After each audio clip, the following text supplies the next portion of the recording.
Yeah. Said notifying the people. Yeah, I like it.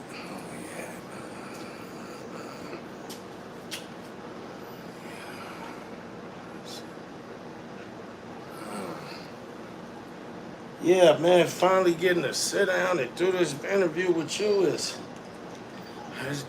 it is the moment I've been waiting for. Appreciate it too, for sure. Yeah, Definitely. you know, because I just think that it's an opportunity for some of the young people to hear it from somebody who's actually had to learn some real hard lessons from it. And so it is nice to meet you. Everybody, welcome to another episode of In the Streets, in them streets, with yours truly, Grateful F Love. Today, we sitting with our, well, now a really good friend of mine's. This is Dre, everybody.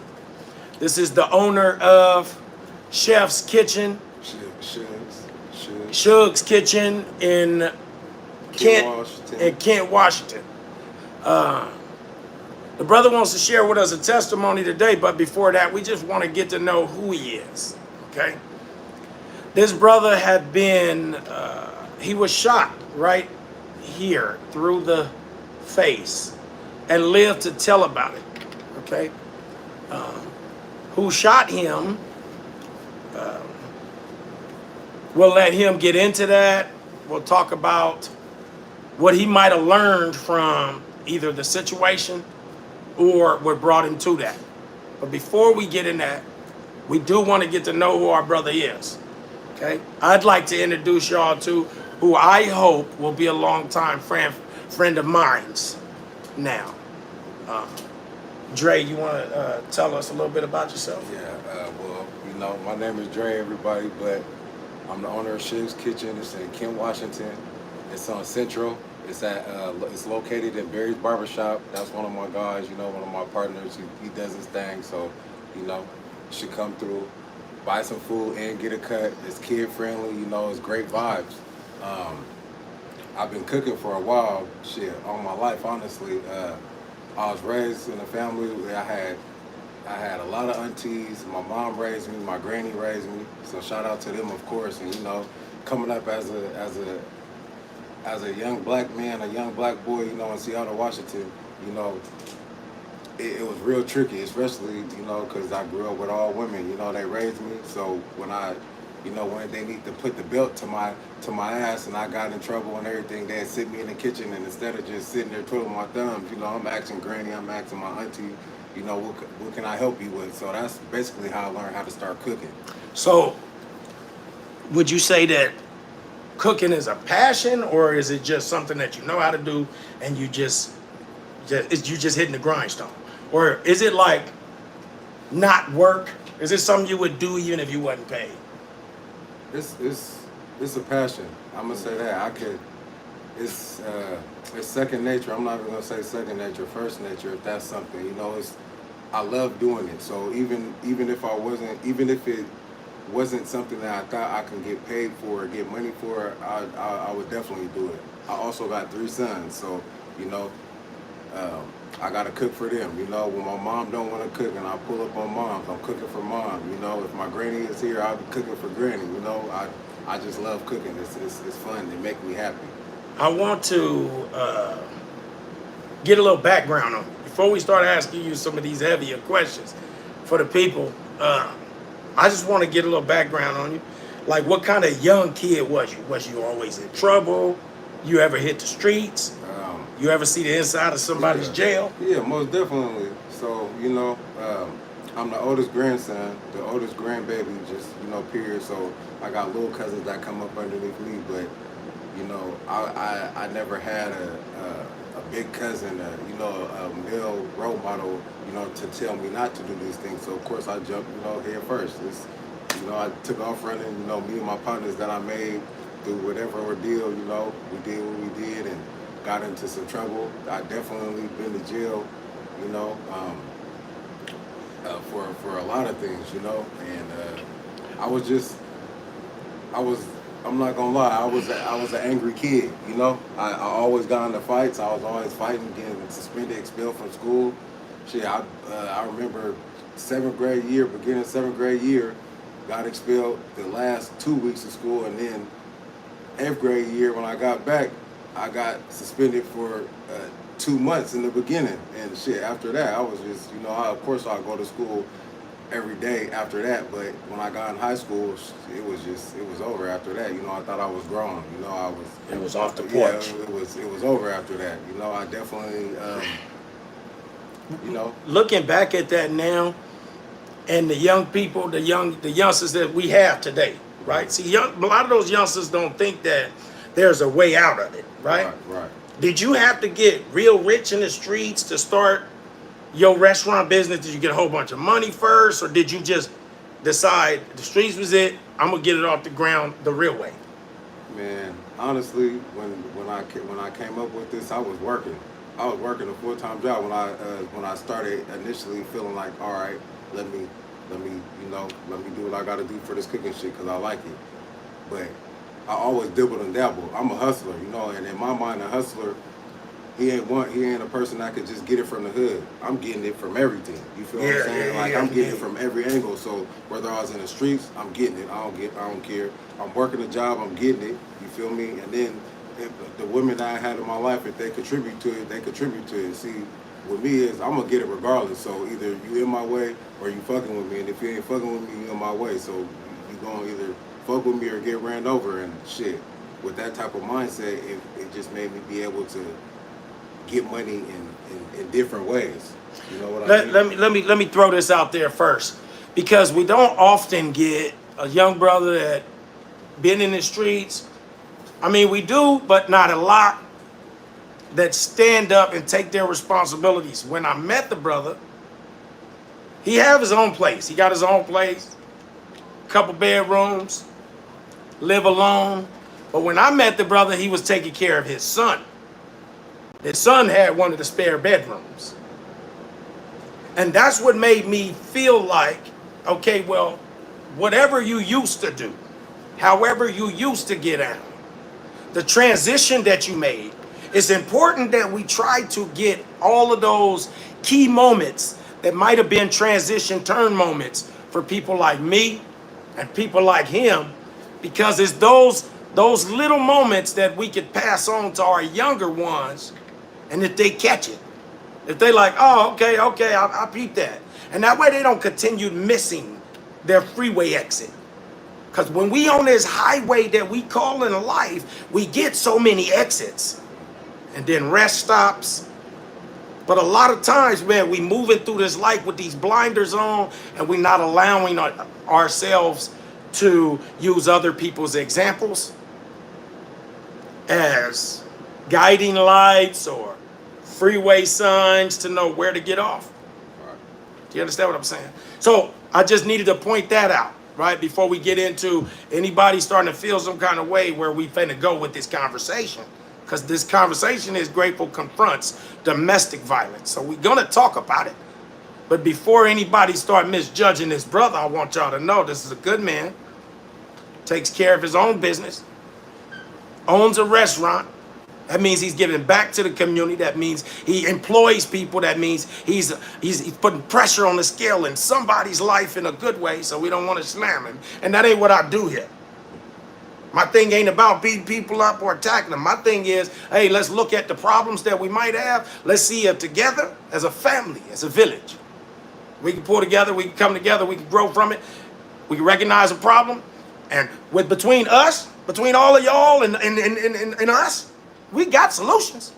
So that's what we're doing today, and we're going to talk about it. So, you got shot. Where did you get shot? I got shot in my face. You got in my eye, up underneath my eye. You can't really tell, but oh, I can tell. Oh, well, see, they probably can't see at home. Yeah. But for the ones that's at home, what you don't see is it looks like probably a little more than a half-inch scar right up under here. Okay? You know how close that is to your noggin? You got to thank God to be alive. You got to thank somebody. You ain't do it by yourself. Something else was supposed to happen. And maybe it's this interview. Maybe somebody that's putting their hands on their woman could grow from it. Maybe somebody who don't understand that a man was made to be protector. Huh? That's why our inhibitions are low. That's why when we hear something go bump in the night, we just get up and go. No draws, no nothing. It's baby who say, hold on, you don't know if they got guns out there or whatnot. Here, take this. You understand? She's the one God give caution to. You understand? That's why she's the helpmate. Help me from back there. I'm finna go and what the hell bumping around in this house here. You understand? Okay. So we're gonna get back to it.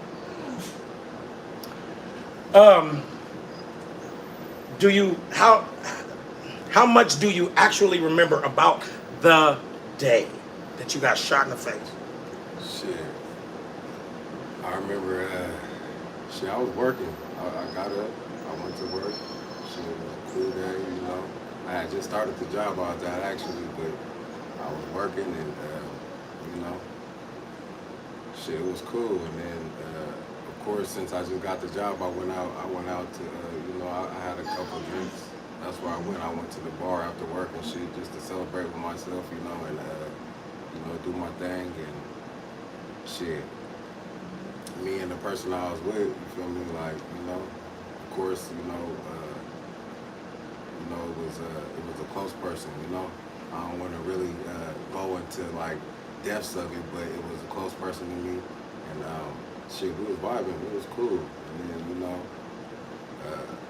we left that spot, went to another little spot, and then we was vibing, it was cool, we was doing our thing, and then of course, you know, we started chopping it up, and at this time it was later. It was later in the evening. I don't know really what time it was, but it was later in the evening, and we was vibing.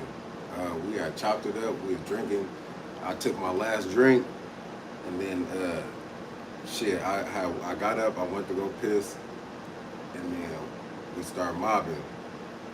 At this point, we ended the night or whatever. So we finna hop on the bus and shit, depart, do our thing or whatever. Shit, I'm going to the crib. You know, they going to the crib, and all I remember is a conversation had took place. And at this time, like I said, I'm inebriated. If y'all don't know what that means, you know, like I'm He lit. fucked up. I'm you know, excuse my language, but I'm up there, you know, and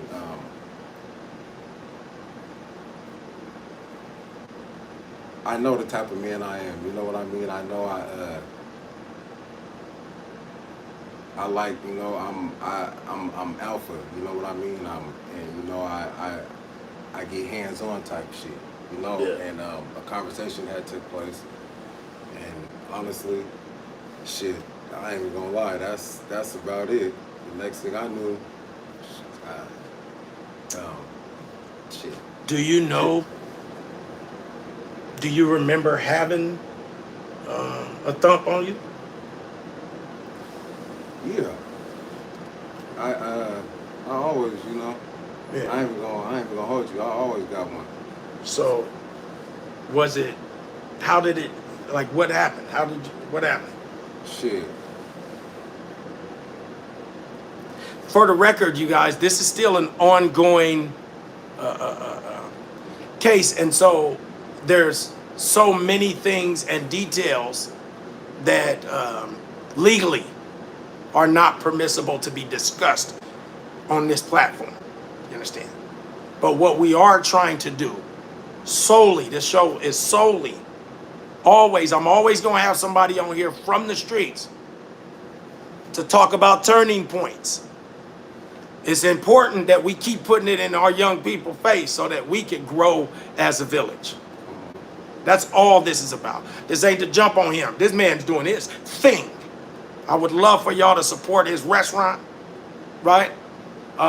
He's doing his thing. He's on his grown man business. You feel me? GMB with him, okay? This man has got his own place, takes care of his children, has a business, hires people. He's putting back into society what he done in the past. Is not who he is. You can't be defined by what you used to do once you shed that skin. That means it goes away without prejudice. You don't get to go back and revisit that. But at the same time, if he could use his turning point, I'm looking for the turning point. Now, what did he do? We know how that went. He already spelled it out for us. Alpha, his way, no way. Did you learn from that? Shit. What's your mindset today about women? Do you think, here's a good one, because I'm sure, and you guys can ask questions, feel free, because there's women out there, if you want to know some stuff, okay? Wait a minute, we got 94 people in this chat, right? Somebody hit the like button, please, so that they know that, okay, what we serving, right? They can push this, keep pushing it, because our young people need it. And if it's in circulation, somebody go pick it up somewhere. I only need one. Okay? But we're not beating up the brother. We just need to find the turning point. So feel free to ask me some questions if y'all want to help to guide me on this one. Okay?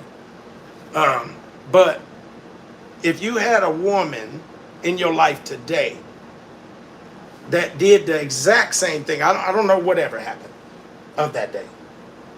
If the situation was the same, would you react the same? We need honesty though.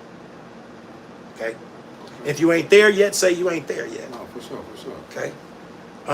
But we don't want to fool the young people either. We want them to know if it's a struggle for you to transition, we need to know that there's a struggle. For sure. Okay? Like, personally, me, like, to answer your question, you know, I'm still learning. You feel what I'm saying? Yeah. Like, I'm still learning. Do I feel like, you know, that changed me? Of course I know it changed me, because at the end of the day, like, first of all, domestic violence, all the, you know, if you got to do all that, just leave. You feel what I'm saying? What do you say to the men? Because there's a lot of men that believe, and this is a traditional belief, we hear it all the time. A lot of men say, real men don't hit women, or you'll hear this one. He's a woman beater. If a man approached him, he ain't gonna do nothing. What do you say to that? I mean, shit. To each his own, but I know one thing, shit. It goes both ways. It's not, for me, I am who I am. I say what I say, and if I feel like at that time, I'm saying, you know, if I felt like, or whatever, like, it's either that or it's this. You're gonna do it. You could be a woman, you could be a man. You know, I don't. Shit. You feel, if I feel full this disclosure. Right Full here, disclosure. It's hands on. I hit my wife in 2008. She went and got I don't know if y'all know, she went and got one of those big ass Walmart plastic box fans. Okay, I was putting together one of those little day beds that you pull a drawer out of, and I don't drink, but it started out good. She like, Daddy, would you put together this bed? Brought me some wine, some red wine.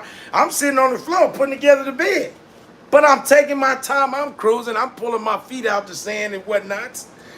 And she keep coming in here sweating me about this damn bed. Talking about the kids just falling asleep in the living room and all this I'm like, man, get out of here, man. I'm doing the best I can, this IKEA ass thing here, man. I don't read the instructions. She knows that. I don't know why. I'm an idiot. I don't read stuff, right? I just feel like I know everything. So I'm just trying to do the shit. So she keeps coming in here and sweating. I'm like, man, close the door, man. Don't come in here again, man. I'm telling you. She like, or what? I'm like, I'm gonna take off my damn belt. I don't even know why.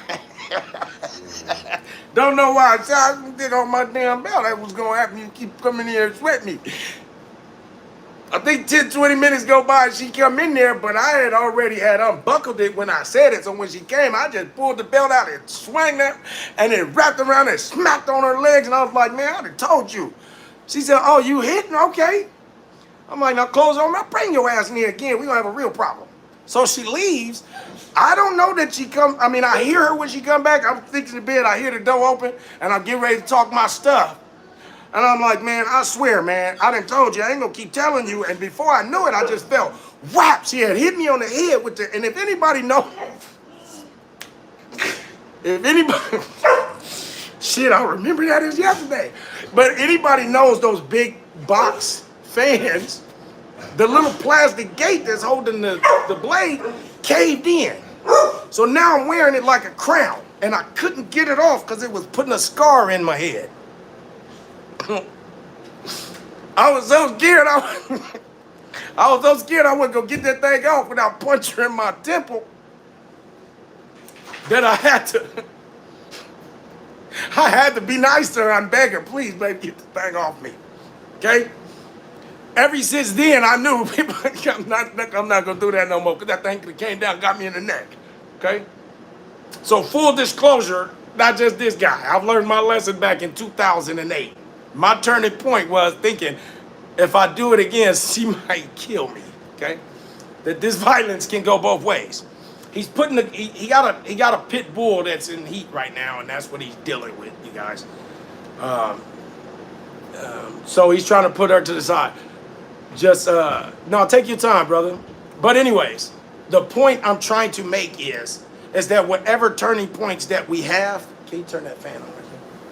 Whatever turning points that we could use as tools for our young men to add to their toolbox and how they could deal with situations, I'm trying to get those wherever we can find them. Whatever situation is similar to the culture we've been dealing with, we have to use the examples of our other villagers so that we can avoid the pitfalls that everybody else is having to deal with. You feel me? So y'all just be patient because we do have a 1-year-old pit bull. It's a beautiful one. We're going to show y'all at the end who's going through heat and he's dealing with that. And he dealing with it with care like it's his baby. So we got us a good guy right here so we can add him to the good guy list. But like I said, if anybody wanted to ask some questions about domestic violence that we could use, you understand what I'm saying? What's up with it, Chill? That we could use, then help us out. Come on in here, bro. Come on in here.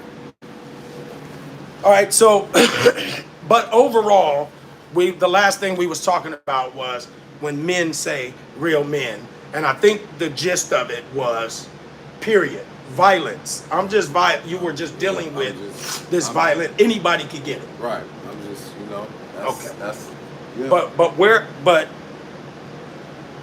what I want to know is today, if you had a woman in your life that did something to encroach upon or violate some boundaries you felt like you needed to be set as a man, okay?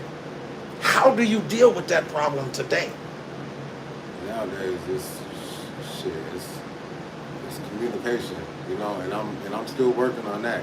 I'm not going to sit here and lie and say that, I'm great and I'm just the best, the perfect, or however a person wants to describe herself, but it's all about, first of all, it's all about admitting, you feel what I'm saying, you're wrong, period, point blank, because it's wrong. You feel me? And I know I'm wrong. I know I was wrong, you feel what I'm saying? And now that I know, I'm working on it. You feel what I'm saying? I done got into counseling, but now it's get to a point where it's like. I verified that, by the way. He goes 3 times. He goes 3 times a week. Some shit just isn't. Some things don't need to be done. You know what I mean? Yeah. And if I could talk my way out of it, as far as that, if we could get through the situation by talking, and calm down, be like, damn, I gotta tell myself like, damn, Dre, like, it's just calm down, or do my little breathing, If I could slide you a gem that you could probably use as an exercise when you get angry, it would be this. I saw how you get down when your son's around. You get down like, no disrespect, like a mom. You were real careful how we talking, how we behaving around. Hold on, my son's in the room. Bring it, you know what I'm saying? Grown man business. I respect that. From that first time, I was like, okay, I like this guy here. But I also met you, right, on some real shit too. You feel me? Like you say, you ain't never without it, Real shit. right? Real shit. So, but at the same time, there's this gentle hand you got. You understand? So if I could slide you the gym would be this. And somebody slid me this gym. I don't want to take credit for it. An old guy told me this when I was in San Quentin. He said, move as if your children are watching. It'll always stop you from doing dumb stuff. It'll stop you from grab assing and bullshit. You understand? For sure. So the next time you're angry, just think as if your son was standing right there. Would you hit her? You feel me? Would you raise your voice at her? Because I know you wouldn't. Because I seen how you get out. Right. It's like some kind of kill switch you got. Because you want the examples of him on some real grown men. Right. Right. I don't want him growing up. Not him. Excuse me. I got 3, so I don't want my boys growing up thinking that it's okay to be out here putting their hands on women, and like, women are beautiful. We here to protect them. You feel what I'm saying? And like at all costs, Yeah. That's the backbone. They gonna rock for you, especially the real one. So I don't want my sons growing up thinking that it's okay to do that, whether you're mad, whether she did something to make you angry, whatever it was. You could talk the situation down, or you could go breathe, go do what you got to do. But all that other extra stuff is not called for real. You're only gonna get yourself in trouble, and then you're gonna feel crazy afterwards. You're gonna feel dumb. You're gonna feel hurtful. You're gonna be just emotional. You feel what I'm saying? And that's coming from me. And you feel me? I can't speak for other men. You know how they feel and shit. But at the end of the day, it is what it is. I know. So what's your relationship now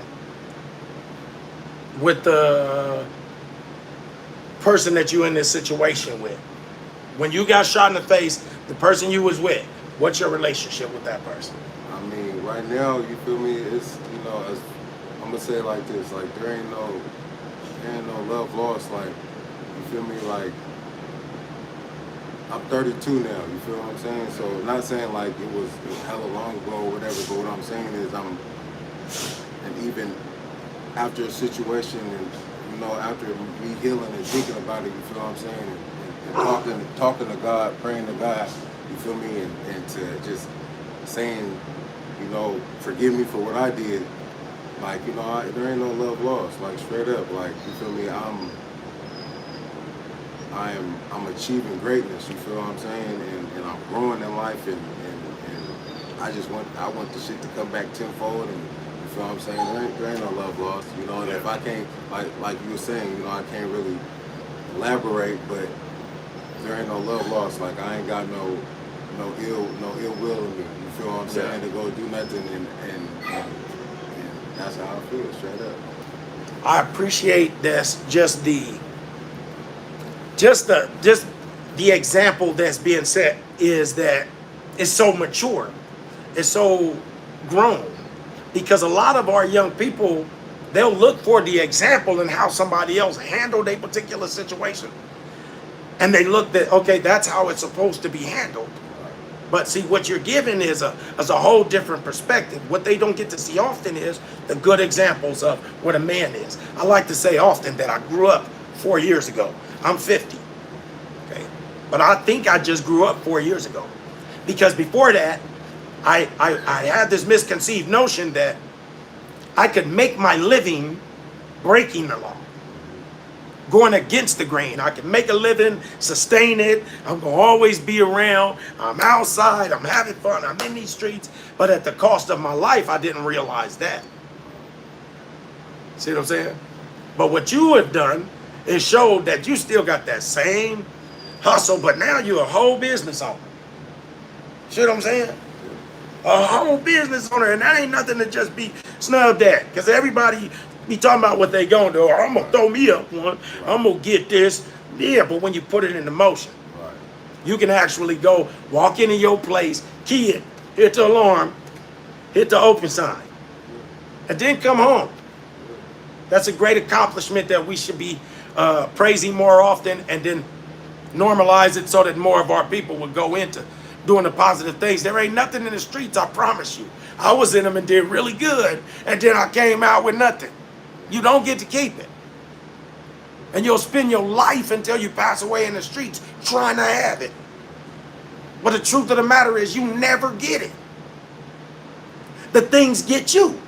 You don't, I never had shit. That shit had me because I would have died for it if you would have tried to take it from me. I'd have killed for it even. If I thought it was going to be an easy win. We know what this is, man. We just don't normalize the conversation so somebody starts talking about it. Niggas like, yeah, I ain't ready to change. You ain't got to be ready until one of them beans hit you in the head, then you gone. Waiting to get ready, you might not get that opportunity. So when we got somebody that done actually done it, well, let's leave a roadmap for our young people.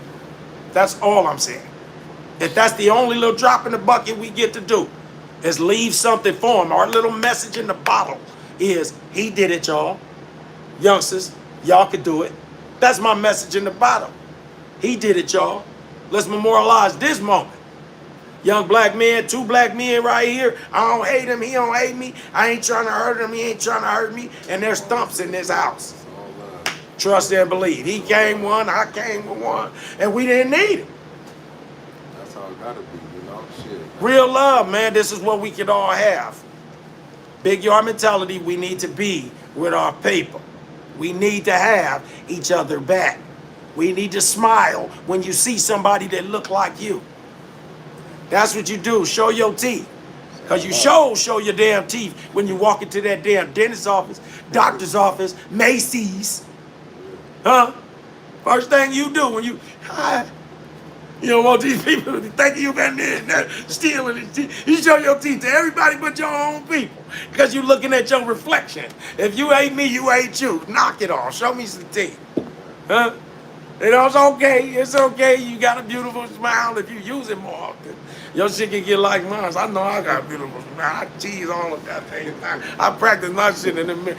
You know how they made that song? I'm in the mirror and I practice looking hard. Not me. I'm in the mirror and I practice looking nice and sick because I'm a dangerous dude. But I don't want to be. You understand me? I want to let people know I am not a threat unless you go fucking with me. Don't you go fucking with me. And everything is everything. But in the meantime, you understand me. Huh? Anyways, brother, I really appreciate the fact that you recovered from that one little situation. If you had one thing that you could tell some of these young brothers, man, what would you say? What would be your word of wisdom, your shot to call to all these young people? Man, find something that you love. Find something you like doing with a passion, you feel me? And just, you know, rock it, you feel me? Just do your thing and don't be a shit. Don't be a follower. Do your own thing and that's how you gonna win, you know, and stay prayed up to whoever you pray as long as it ain't that crazy, you know, and love the people that love you, you know, and always protect yourself and your loved ones at all costs and, you know, go hard. And for the young men that don't have some big homie, big brother, daddy in the mix, that's a word. That's a word. I'm gonna piggyback on that and say, like he said, man, blaze your own trail. Man said, blaze your own trail. Just think you get up to go to the block to do what everybody else on the block is doing. What made you different? Why don't you go do what you good at? You might be bro at something different than them. You might can cook like him. You probably was raised with a grandmama, you know, all of her shits. Boy, you don't go cook you some shit and start booming. Instead of going to the block and following right in behind traffic like everybody else you doing what everybody else done. What's gonna make you different? Because I know your mom and daddy way different than all the mom and daddies in your neighborhood. You understand me? So what did you pick up from your mom and daddy? Or they didn't have no game? Is that what you saying, young man? They didn't have no game. Everything that you got to get from these fools in the street and follow behind them. Because your people ain't got no game. Mama didn't give you none. Daddy didn't give you none. Huh? Before we go, I want you to go ahead and shout out your ads. I want y'all to bombard the brothers page, show some support. Every social media page, just stop by and say, hey, I saw your live. That way he know. I saw your live. I support you, brother. Where your restaurant at? If you in Washington State, pull up. Yeah, Shig's Kitchen, _53. That's my IG. Or I got Facebook. It's Dre Taylor. They got a picture of my granny. I AI'd it. And yeah, like you said, man, just come support. It's good. You could let me know everything. It's good. Shug's Kitchen. Shig's Kitchen is 529 Central Ave, Northeast, Kent, Washington. Just you go, like I said, the barbershop. You know, you can come get your hair, your Come get a fade everybody, and fed. There's also a beautician in there. I do hair. I'm not sure of her information, but if you, it's a one-stop shop. So just Come get tap in, full. man. Come get dipped. Come show some love. Is it a loving environment? Oh, it's a great environment. It's very loving. It's great. I like it. Family-like environment. Exactly. There's people that come in there with kids all the time, especially women. A lot of women do come in there, come in there with their kids, and it's not just. It's all different type of races. So it's not minority. It's not just. It's diverse. He's saying it's diverse. So, It's a family environment. Come on now. It don't matter what nationality you are. Just come through and come show us some This love. is Dre, the owner of Shug's Kitchen. Support the restaurant, y'all. He shared with us a few gems that we could use, that we could pass on to our young people. Show him some love. Restaurant owner, good man, now a good friend of ours. Huh? This is Dre, y'all. Check out his Instagram. It's what? Yeah, One more time? Shig's Kitchen _53. And my Facebook is Dre Taylor. And you can hit me, message me. And it's good. There's definitely pictures of food on there and how I get down. So just come eat, come get cut, just vibe out with us and have a good time. Yeah. I appreciate y'all. Thanks for tuning in. Another episodes of In Them Streets. And don't know what we going to confront next. But tune in Monday at 6. Might have something for you. I don't care if we just got to pull up on a block and jump out. We're going to holler at somebody. I'll see y'all then. Till next time. Y'all be good to each other.